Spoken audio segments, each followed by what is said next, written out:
High energy equals high income. This is the good shit, not the bullshit. How many of you guys have been to meetings where you feel as though you are going to fall asleep within 5 minutes of the speaker speaking? Anybody besides me? Say aye.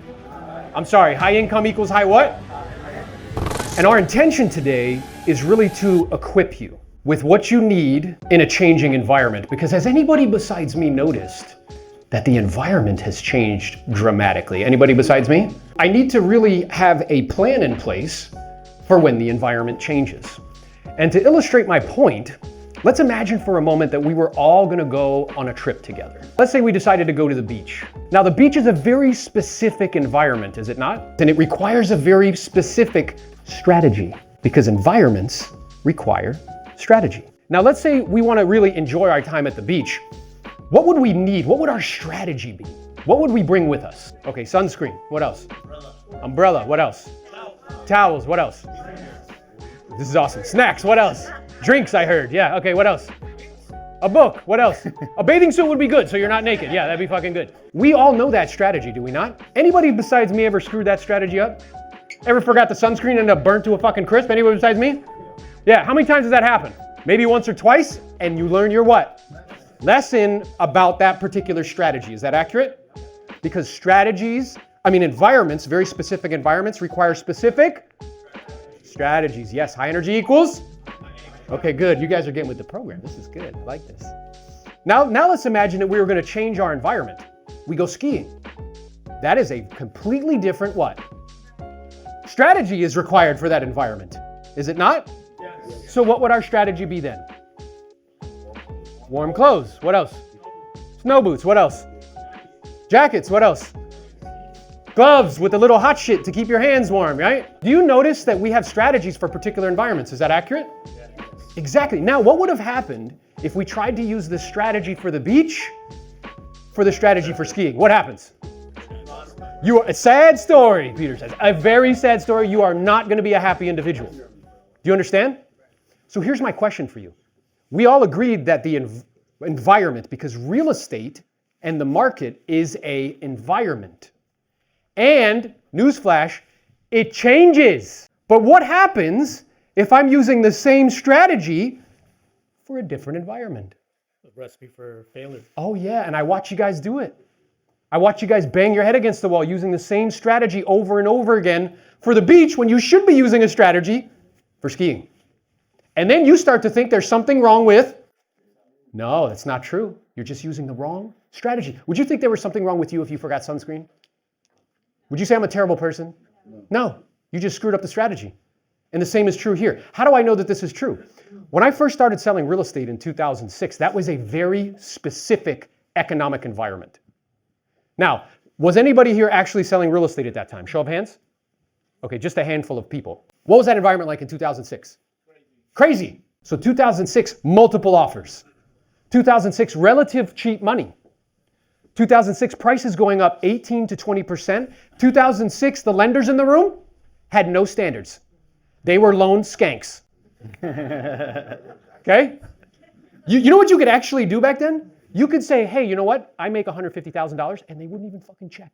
Then the environment changed in 2008. Oh, that was a totally different environment. What prompted the environment to change? Everybody got greedy, and it collapsed, right? What happened to all those buyers buying condo conversions? They disappeared. Now, can you imagine if I kept using that strategy? What would have happened? I'd have a different job right now. I wouldn't be standing in front of you. You see, Charles Darwin says it's not the fastest, the quickest, or the strongest that survive. It's the ones that are the most receptive to change. But do you know why you guys don't want to change? Because you get certainty from doing shit that you used to do before. Does that make sense? It makes you feel safe because money has an addictive quality, and because of it, you get addicted to the way that you receive it. So you keep going back to the same well. I hear agents saying now, I need to get back to the basics. Now there's some basics like prospect, lead, follow-up, go on appointments, negotiate deals. What they're really saying is, I have to go back to work. I fucking really like not having to work and make a lot of money. How many people like that? Was that cool? Yeah. But what they're also saying is, I got to go back to the shit I was doing before. But the environment changed. Is this clear to everybody? Say aye. Aye. So what did I do to deal with that environment? Because it radically changed, right? I went from I was 26 years old, I made $150,000 selling these little condo conversions. I thought I was the man. And then it just disappeared overnight. So I went out and I got access because you're one relationship away from finding the opportunity. You're one relationship away from changing your family tree for the rest of your life. Jose just mentioned that. He's also changed my life because I wouldn't be standing here in front of you if it wasn't for him. Make sense? Okay, so I got access to the best coaches, the best trainers, the best mentors. I paid hundreds of thousands of dollars of my own money. And now I no longer worry if the marketplace changes for myself or the clients that I coach. Because I know in every fucking market there is an opportunity.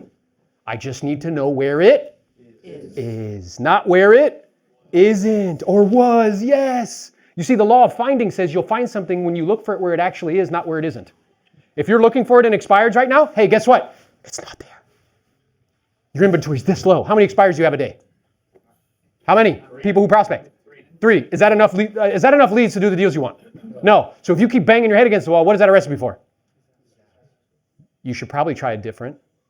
Oh shit, you guys are getting this. Let's go. He's getting it. That's a nice watch, brother. So I got access, right?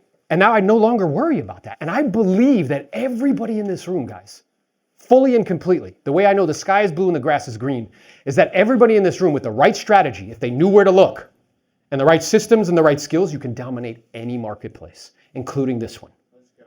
Okay? I spent the last 17 years of my career selling 2,000 homes with 80% of that business being listings sold. You can clap that shit up. Let's go.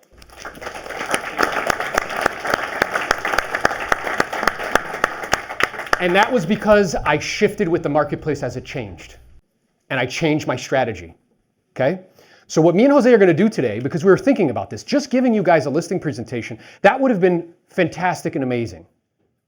But I started to ask myself, what is their biggest challenge right now? Your biggest challenge right now is having appointments to give a listing presentation on. Do you understand? Yeah, she's like, amen, hallelujah, right? That's what the challenge is. So what we're going to talk about today is a few things. One is I'm going to show you in a moment specifically what's happening in your marketplace, why it's happening, and approximately how long it's going to persist. Hoping and wishing and praying is not a strategy. It's a weight loss program. Okay? You'll end up having to get another job. Like that's what it is, right? The second thing we're going to do is Jose's going to do a fantastic, marvelous job of breaking down where the opportunities for listings are. Is that something you guys want to know about? Say yes. Yes. Hell yes, because this guy's going to do over $1.8 million in GCI. Oh, poor Jose. Anybody feel bad for him? I don't. Because he knows where to look. He shifted his strategy. So we're going to give it to you. We're going to open it up and say, hey, here's specifically the sources that you should be looking at so you can find inventory. Because is your problem right now buyers? No. What is your problem? Do you understand? Then the third thing we're going to do is we're going to go through, briefly and quickly, the structure of a listing presentation, what to say and how to say it, because at a lot of these types of meetings, they give you this generalized bullshit information, like it's all mindset. And I'm like, you're an asshole. Because it's not all mindset. If I had a powerful mindset and I went to the beach with no sunscreen, no water, no snack, what's going to happen? I'm going to burn and I'll dehydrate. It's not only mindset. So then we're going to go over specifically that tactical information on what to say and how to say it, and the structure to increase the probability that when you find that opportunity with an 80 to 85% likelihood, you'll be able to execute on it and get the contract signed. Who's up for this? Say aye. Aye. Good. So let's get into it. Let's go. So what's happening? In Ventura County right now, I know you guys work in all different counties. I was here exactly 1 year ago. Who was in the room when I was here a year ago? Hell yeah, look at that. Repeat customers. That means this shit is dope. So a year ago, when I was here, the active listings on the market was 1,500. Now the active listings on the market is just under 1,000. That means inventory is going? Interesting. Which means you're all competing for? Do you see what's part of the problem? Yep. Now, the other thing that's happened, look, is that not only is the inventory down, but when I was here last year, the sales were, it doesn't have the number there, but I know what it was. It was about 863. Now it's below 500. So that means the inventory is half of what it was before, almost. It dropped by 40%. and the sales almost got cut in half. Are you starting to realize why a lot of you guys have anxiousness, tension, and worry about what's going on? Look, she's like, yes. Do you have a camera? Have you been watching me? This is what's going on, guys. And no amount of fucking cheerleading is going to change it. No amount of fucking, David Goggins is going to change it. Do you understand? Cold plunges aren't going to change it. Podcasts aren't going to fucking change it. It's what it is. So I have to deal with it. Because your ability to produce outcomes that are favorable in your life is directly correlated with your ability to deal with reality. Most people don't deal with reality. I had a mentor tell me one time, he's like, you want to know what reality is? Take all your clothes off and stand in the mirror. It's what it is. There's no negotiating that, right? It's just what it is. Look at everybody like, oh shit, that is what it is, huh? So this is what's happening, right? And simultaneously, what's also happening is 90% of all homeowners have a mortgage that's less than 6%. I want you guys to understand something. You will look on Amazon for 3 hours to try to save $50 on a product. You're trying to convince people to purchase properties where their payment is double. This is the reason why part of the reason why there's a shortage of inventory, right? And look at the stats. So 92% of homeowners have a mortgage that's less than 6%. It's almost all of them. 82% have a rate below 5%, and 62% have a rate below 4%, and close to a quarter less than 3%. Does it make sense why we went from 1,500 to 1,000 active listings? Okay? Now, the question is how long is that going to persist for? Anybody notice that mortgage rates are now above 7%? I was here last year and I said that's going to persist. People are like, meh. I remember having conversations with Tim, and we'd have these nuanced debates about, these highbrow conversations about the economy. I'm like, bro, I'm telling you, interest rates are going up here because this is what happened the last time this happened. It's like, oh, well, I don't know. Like, here it is, 7%, over 7%. And with a super high degree of probability, that's going to persist for the next 12 to 18 months. Right? There's a high degree of probability that when comes election time, because everybody wants your votes, that'll come down. Right? Look, people who are seasoned are like, yup. But that means we have to deal with this for how long? 18 months. You see, if you're sitting wishing and praying it's going to be away in a month, it's not a good strategy. And as we look at this even more, is that mortgage rates are unlikely to drop below 6% by the end of the year. They're going to stay up this high, guys. They're not going to change. So the only people in these environments that are going to do something, what's the one thing they all have in common? Either buying or selling. They have to. Not like, hey, I want some more backyard for my dog. That's not going to cut it. They need to be experiencing pain. What would be examples of pain? Divorce is painful. What else? Death. What else? Loss of job. What else? Huh? Debt. Can't afford it. What else? Death, divorce, job relocation. Moving to assisted living facilities. Retirement. Do you understand? Those are the only people that are actually definitely going to do something. Now, the other thing I want you to be clear on as to why you're experiencing what you're experiencing and why you're feeling what you're feeling is we are projected to have 4.2 million sales in the calendar year of 2023. Last year, we had over 6 million. The last time we had 4.2 million sales was 2009. There was only 990,000 real estate agents. Today, we have 1.6 million. This is the real estate Hunger Games team. That means 600,000 extra people are chasing what? The same opportunities, guys. Do you understand what's happening here? This is why you're feeling what you're feeling. It's why you're experiencing what you're experiencing. But I need you to know and understand, the best businesses are started in this time. I started my business in 2006 and 2008 it imploded. Why is it the best? Because it forces you to become faster, quicker, stronger, more disciplined, more consistent. For those of you that were selling real estate in 2009, 10, 11, and 12, would you guys say that was a good time to be a real estate agent? 2008, 9, 10, 11, or 12? How many of you guys would look at the real estate market at that point and be like, man, I want to be a real estate agent. I'm excited about getting into the market. There's no better place to be a real estate agent, 2008, 9, 10, and 11. How many of you guys would say this isn't a trick question, guys. I know we're all realtors here. Most people would say no, right? But it depends who you ask. So had you asked Michael Delgado, REO agent back then, was it a good time in 2008, 9, and 10? Michael would have said it was the best time to be a real estate agent. Had you asked Irma Arreguin with Century 21, was it a good time to be an agent? She would have said, it was the best time because they had the right strategy, right? So the people that were succeeding in 2004, 5, 6, 7, it reached the point that if they didn't change their strategy, they didn't do well, you know? So in that time, if you look at the amount of foreclosures that there were at that time, you notice that the foreclosures started to happen. So if you wanted to succeed at that time, it was very likely that if you had a bank-owned account or an REO account, you were doing phenomenal. If you chased pre-foreclosures, you were doing phenomenal. At that time, almost every listing that was a standard sale on the marketplace was expiring. So if you chased that strategy, it was a good strategy. But what happened in 2012, 13, and 14? What happened to the people that had the REO accounts? They dried up. And what happened to a lot of them? Did a lot of them stay top producers? No. Why? Because they didn't switch the right strategy at that time. So at that time, there was that same point that we're witnessing right now. It's like, okay, like, do we need to change our strategy? There was very few people. There's this agent called Stephanie Vitaco, and she was a big REO agent, and she stayed a big agent. But a lot of the REO agents, nothing. And what I heard from a lot of them is the REOs are going to come back. They're going to come back. Like, I've been talking to people and they're going to come back. And even now I hear them, they're coming back, they're coming back, because that's the only strategy that they know. They don't know any other strategy.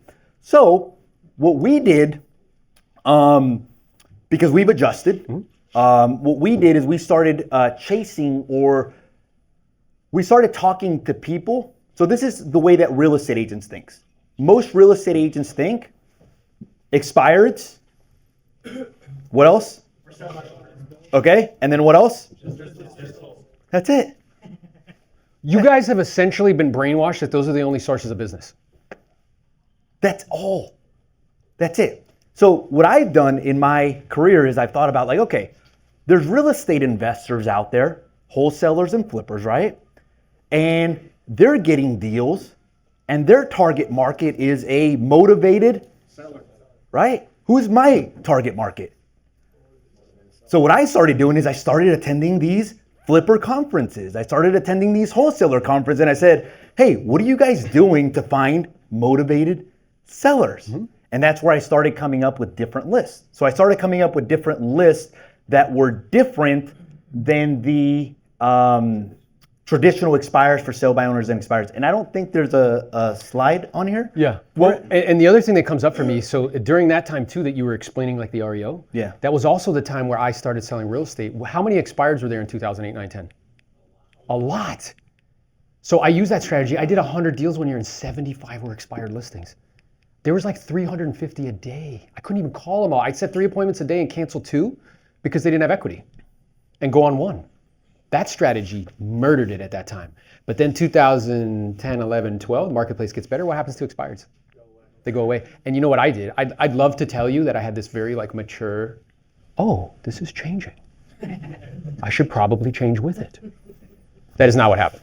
I had a temper tantrum for 90 days. Banging my head against the wall. I got to prospect more. I got to make more calls. I got to make more contacts, which is what most of you guys do, by the way. It's the only answer. Even if you press the wrong button, it won't show you the right slide. So that's the wrong strategy right there.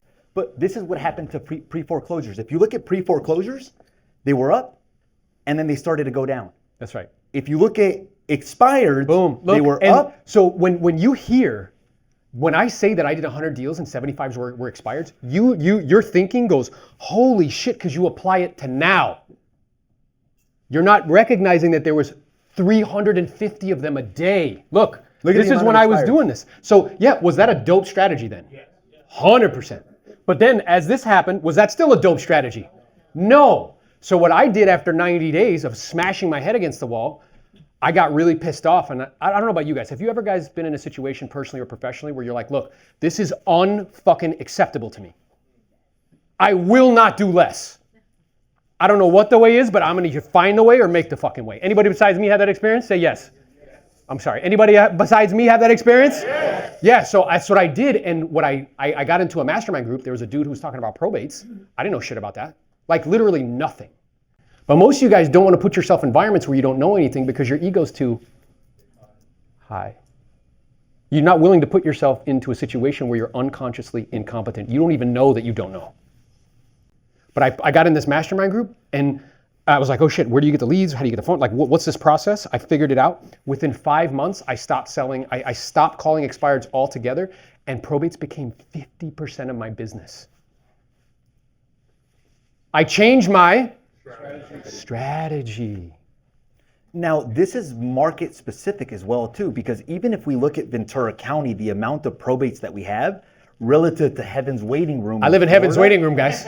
It's a completely different number as well too, right? So you guys can take a picture of this if you guys want. These are the different lists that I'm using here in Ventura County to find business. And I want you guys to grasp, like, just how many.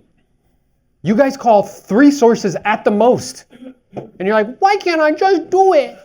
Look at what he's doing. Look how many. 1, 2, 3, 4, 5, 6, 7, 8, 9, 10, 11, 12, 13, 14, 15, 16, 17, 18, 19, 20, 21, 22, 23, 24, 25 lists.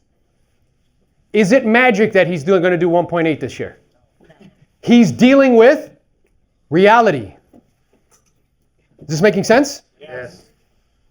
So I'll go over a couple of the lists. The lists on the left are the ones that real estate agents use. Probates, divorce, tax liens. What if I told you that all of these lists are public data?